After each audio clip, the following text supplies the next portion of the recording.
And further టైంలో కూడా చాలా ఆ టైం మొత్తం డిప్రెషన్ పీరియడ్గా మీ లైఫ్లో జరగడం జరిగింది. అసలు ఏమైంది ఫాదర్కి?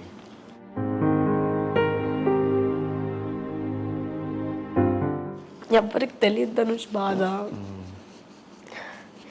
ఏమైనా అంటే అమ్మాయిని కమెంట్ చేసేస్తారు, ఏమైనా అంటే ఈజీగా కారు ఉంది కదా మీకు, ఏదో ఏదో గోల్డెన్ స్పూన్లో పెరిగినట్టు ఫీల్ అయిపోతుంటారు అందరూ. లేదు, ఇప్పుడు ఒక కంఫర్ట్ కోరుకోవడం ఏంటంటే, ఇప్పుడు ఎవరైనా కానీ మా బంధువులైనా అవ్వచ్చు, రిలేటివ్స్ అయినా అవ్వచ్చు, ఎక్కువ సంపాదించేస్తుంది నువ్వు అన్నట్లు లక్షల లక్షలు ఇయర్కి నెలకి లక్షల లక్షలు ఏమి రాద్దా నువ్వు అలాగా.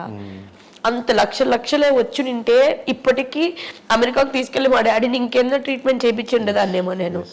అంత లేదు, రెంట్ హౌస్ లో ఉండాల్సిన అవసరం లేదు, రెంట్ హౌస్ లో ఉండాల్సిన అవసరం లేదు. లిటరలీ ఏమనుకున్నారు తెలుసా, యాక్చువల్గా మా మమ్మీ రిటైర్డ్ అయిపోయిన తర్వాత నాకు చిన్నప్పటి నుంచి ఇష్టం, మమ్మీ వాళ్ళతోనే పెరిగి నాకు చాలా అలవాటు. ఇలాగా ఫ్రెండ్స్తో ఉండడం కన్నా నాకు ఫ్యామిలీతో ఉండడం చాలా ఇష్టం. కానీ నాకు అవకాశం దొరకలేదు, నా ఊర్లో ఉన్నాను నాకు. సో బయటకు వచ్చి చదువుకుంటేనే, బయటకు వచ్చి సంపాదిస్తేనే మనకి ఇంకొంచెం 10 రూపాయలు ఎక్స్ట్రా వస్తాయి.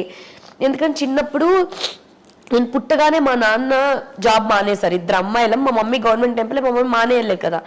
సో అలాగ పెరిగిన దాన్ని ఇంక మా డాడీకి నా తర్వాత వర్కౌట్ అవ్వలే ఏ బిజినెస్. చాలా లాస్ వెళ్ళిపోయారు, చాలా మంది వల్ల మాకు చాలా లాస్లు వచ్చేసాయి. ఇలాగా ఉండే అసెట్స్ కూడా మా నాన్న వేరే వాళ్ళకి రాసి ఇచ్చేసారు కొన్ని సిచ్యువేషన్స్ వల్ల.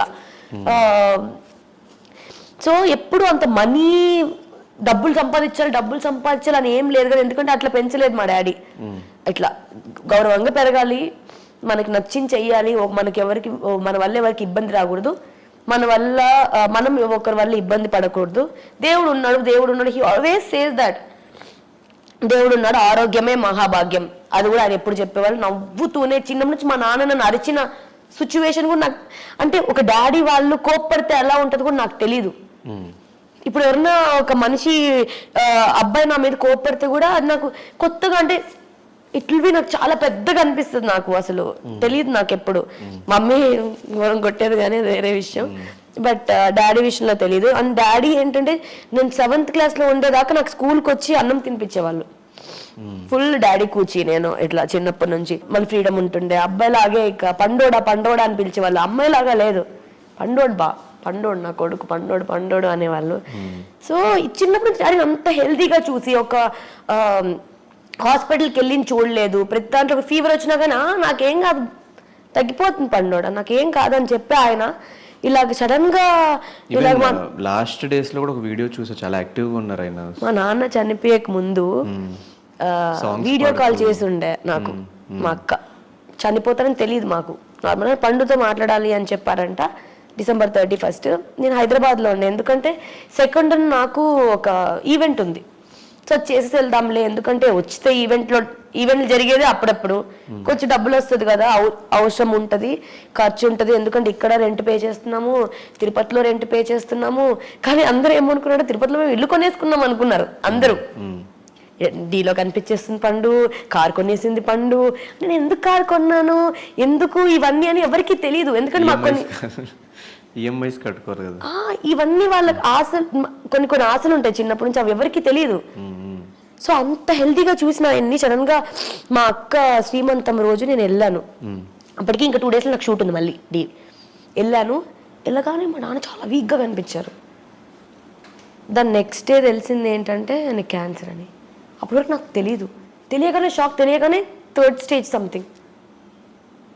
ఏం చేయాలో అర్థం కాలే. అక్క బావ మమ్మీ అక్కతో ఉన్నారు, కుక్కలు ఉన్నాయి. కుక్కలు కూడా మాకేంటంటే ఇంట్లో మనిషిలాగే. సో వాటిని వదిలేసి వేరే వాళ్ళు వదిలేసి మేము రాలేము. నేను ఇంకొక్కటే ఉండే, నేనే బెంగళూరులో డాడీతో ఉండే ఒక్కటే. లిటరలీ చేతులు ఎత్తేసారండి, ఏం చేయలేమని. నాకు ఏం చేయాలి, ఐ వాజ్ హోప్లెస్. మా నాన్నకేం చెప్పాలి, మమ్మీకేం చెప్పాలి, అక్కకేం చెప్పాలి, ఎందుకంటే ద వెరీ సెన్సిటివ్. ఇప్పుడు మమ్మీకి తెలిసిన, మమ్మీ కూడా ఓల్డే కదా, ఆమె ఎలా రియాక్ట్ అవుతారో, ఎలా తీసేసుకుంటారో నాకు తెలీదు. అక్క అప్పుడే బాబు పుట్టాడు, తనకి చాలా, అంటే అంత డీప్ తీసుకోలేరు వాళ్ళు. ఆ టైంలో మా కజిన్స్ వాళ్ళే నాతో ఉండే. వాళ్ళు లేకపోయింటే మాత్రం ఐ డోంట్ నో. లిటరలీ మా నాన్నకి రేపు సర్జరీ అన్నారు, 100% గ్యారంటీ ఇవ్వలేదు, నేను సైన్ చేసి వచ్చాను. ఈ సర్జరీ చేయడం వల్ల ఈ లాస్ ఉంటుంది అని చెప్పారు. I sign it, I took all the guilty on, నేను నా విషయంలో తీసుకున్నాను. సో ఆ రోజు నైట్ నాకు అనిపించింది, అరే ఒక్కరు ఫోన్ చేసి ఇట్స్ ఓకే పండు, everything will be all right, ఏం కాదు, డాడీకి బాగానే ఉంటుంది. I didn't get any single call. Friends అంటున్నారు, ఫ్రెండ్స్ దగ్గర నుంచి కజిన్స్ తప్ప బంధువుల దగ్గర నుంచి కూడా నాకేం రాలేదు. ఐ డోంట్ నో, అంటే అందరికీ సిచ్యువేషన్స్ ఉండొచ్చు, అందరికీ బాధలు అన్నీ ఉండొచ్చు, కానీ అంటే ఆ సిచ్యువేషన్ ఎవరికి రాకూడదని నాకు అనిపించింది. బట్ నా కజిన్స్ ఉన్నారు కాబట్టి thankfully they were there. But literally నిద్ర పట్టలేదు నాకు నైట్ అంతా. నేను నా కజిన్స్తో ఏడుస్తున్నా, నాకు ఎట్లా కాల్ చేయరు, ఇన్ని ఇయర్స్గా తెలుసు కదా, ఇంత క్లోజ్ కదా, ఎందుకు అని. ఐ డోంట్ నో, నాకు ఇప్పటికి కూడా దానికి ఆన్సర్స్ తెలియవు. అండ్ ఇంకా డాడీకి అది కొంచెం సక్సెస్ఫుల్ అయింది అది దానివల్ల. ఎందుకంటే జాండీస్ పోతేనే ఇంకొన్ని రోజులు బతుకుతారు, లేకపోతే జాండీస్ ఎక్కువ ఉంటే బతకలేరు. ఎందుకంటే ఇట్స్ లైక్ డేకి అది పెరిగిపోతూనే ఉంది. బాడీలో 3 ఉండాల్సిన జాండీస్ ఇట్ వెంట్ టు 33, 35. ఆయనకి నేను ఏం చెప్పలేకపోతున్నా. ఆయనకి సో మెనీ సిచ్యువేషన్స్, ఐసీయూలో ఆయన్ని చూడడం, నాకు అక్కడి నుంచి పారిపోవాలనిపించింది.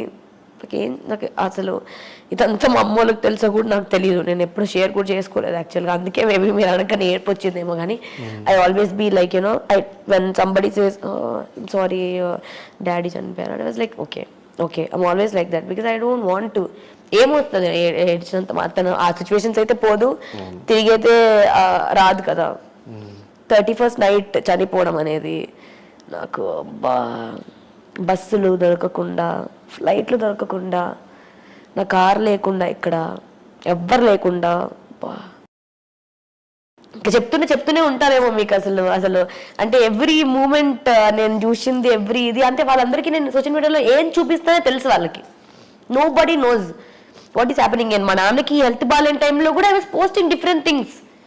నా ఫొటోస్ పోస్ట్ చేస్తున్నాను, నా వీడియోస్ పోస్ట్ చేస్తున్నాను, రోజు ఇది పోస్ట్ చేస్తున్నాను. But that is not the truth కదండి.